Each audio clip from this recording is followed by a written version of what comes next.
And a lot of people asked, can you swim in shade balls? And I'm like, it's a drinking reservoir. Obviously, you can't swim in the drinking water. But then I thought, you know what?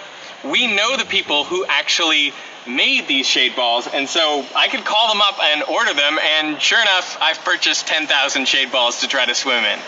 Now, there is a scientific and safe way to test this, which would be to go in the shallow end, but I'm going to do the YouTube way, which is to jump in the deep end and just see if I can swim. In 3, 2,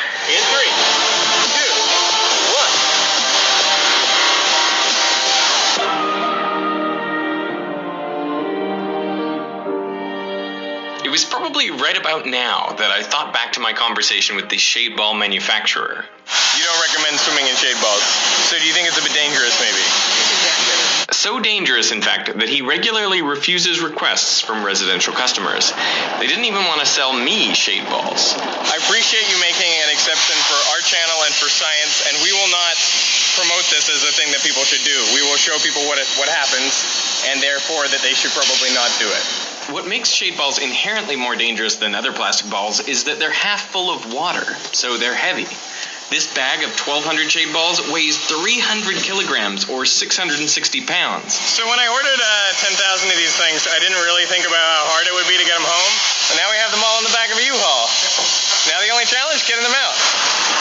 After driving the largest vehicle I've ever attempted across LA, I hired a moving company.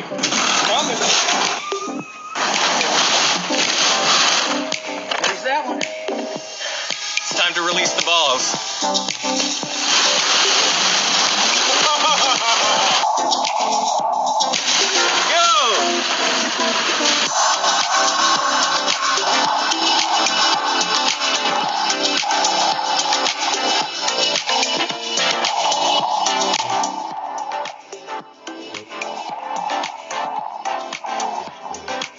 Kind of surprised 6,000 shade balls doesn't quite cover the whole pool, but it's just about there. And you can see already the balls have sort of arranged themselves in crystal structures where they're close packed, and then there's some boundaries between these rings. We basically got a single layer of balls on the whole pool. I'm going to jump in and try to swim with them.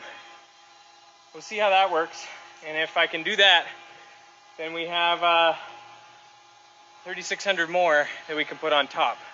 Which brings us back to 2, 1.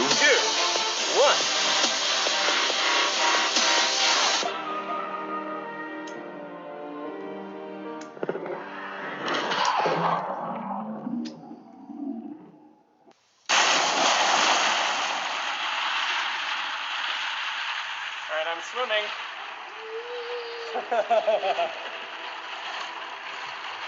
So this is breaststroke. And I can swim, but I am getting a lot of balls in the face. Oh, YouTube. A few observations. For objects whose purpose is to block out sunlight, a surprising amount still gets through.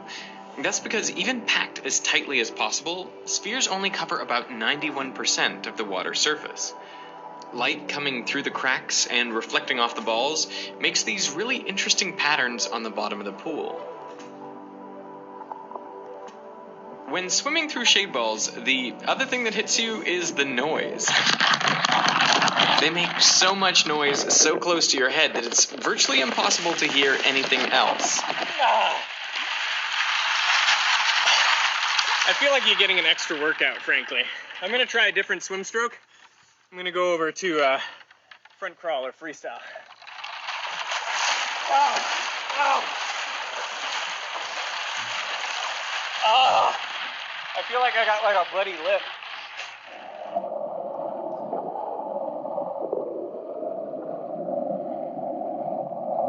I feel like I'm getting knocked around like in a rock tumbler.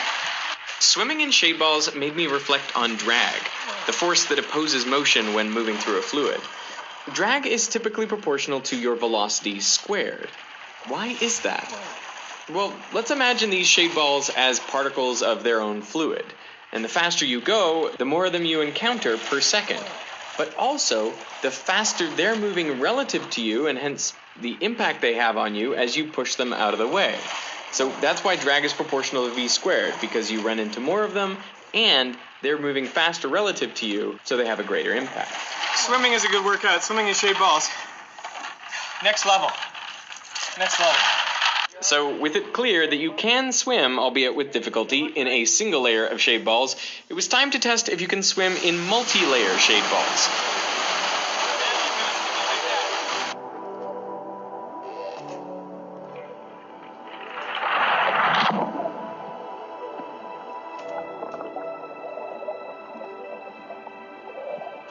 This is, in fact, how most of LA Reservoir is covered.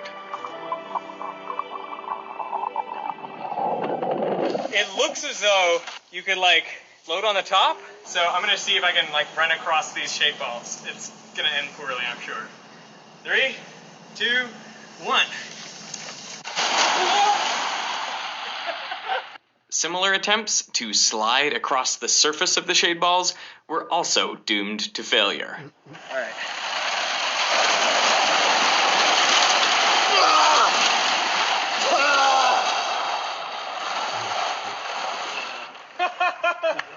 That was amazing. Unlike in the single layer, where the balls could easily move past each other, with multiple layers, the balls kind of get trapped against each other and act more like a solid, providing significantly more resistance. So I wanted to see if I could use this to my advantage. I'm gonna lower myself gently down with the hose and see if I can float on top of all these shade balls. Sure. All right, here we go.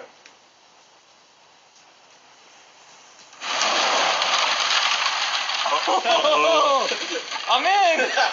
I'm floating in shade balls. This feels incredible.